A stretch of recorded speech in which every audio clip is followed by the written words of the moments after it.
pas pu lire. Je ne vais pas lire le discours, mais j'en ferai un petit résumé, car j'ai eu l'occasion de partager cela avec les membres du bureau, mais j'aimerais aussi que ça soit partagé avec tous les députés. Monsieur le ministre du Travail, de l'Emploi et des Relations avec les institutions, Mesdames, Messieurs les députés, chers collègues, distingués invités, c'est avec une immense fierté et une profonde humilité que je prends la parole aujourd'hui en tant que nouveau président de cette auguste Assemblée. Je tiens tout d'abord à exprimer ma gratitude envers son Excellence, Monsieur le Président de la République, Bassirou Diomaye Diakhar Faye, et Monsieur le Premier ministre, Ousmane Sonko, pour leur confiance et leur soutien. Ces derniers mois, en tant que ministre des Infrastructures, des Transports terrestres et aériens, j'ai eu l'honneur de collaborer avec des collègues dévoués et des équipes exceptionnelles. Donc, Monsieur le ministre, vous avez de la chance. Je salue ici leur engagement et leur professionnalisme. Je tiens également à remercier tous mes collègues députés pour avoir porté leur choix sur ma modeste personne.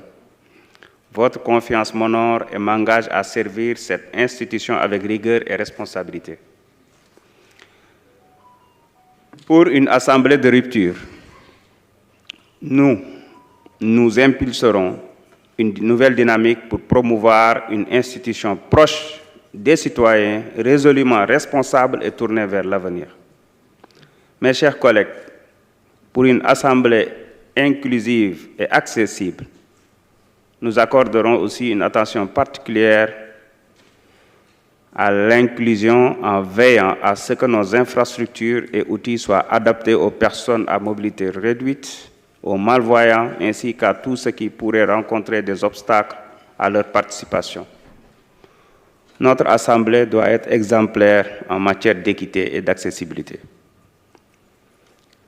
Nous œuvrerons à renforcer la transparence et l'accessibilité de nos travaux. À ce titre, la transition numérique sera au cœur de nos réformes pour moderniser nos processus internes, faciliter l'accès aux documents de travaux et optimiser la consultation citoyenne. Nous engagerons aussi des discussions avec le bureau et les autres membres pour travailler sur la mise en place d'une chaîne parlementaire, pour à la fois permettre aux populations d'accéder à nos travaux, à la qualité de nos travaux, mais aussi à protéger nos collègues députés.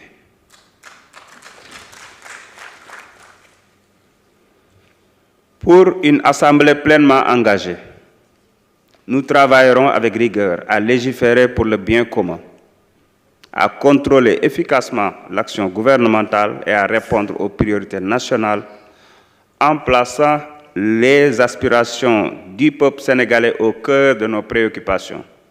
Mes chers collègues, je prends l'engagement de travailler avec vous dans un esprit de dialogue, d'ouverture et de justice. Ensemble, en nous inspirant des valeurs de Jubal Jubanti, nous bâtirons une assemblée exemplaire digne de la confiance que nous accorde notre peuple. Vive notre Assemblée nationale, vive la République, vive le Sénégal. Je vous remercie de votre attention. Mes chers collègues, l'ordre du jour étant épuisé, je propose à l'Assemblée de lever la séance et de reprendre nos travaux à une date qui vous sera communiquée ultérieurement. S'il n'y a pas d'observation, il en est ainsi décidé. La séance est levée.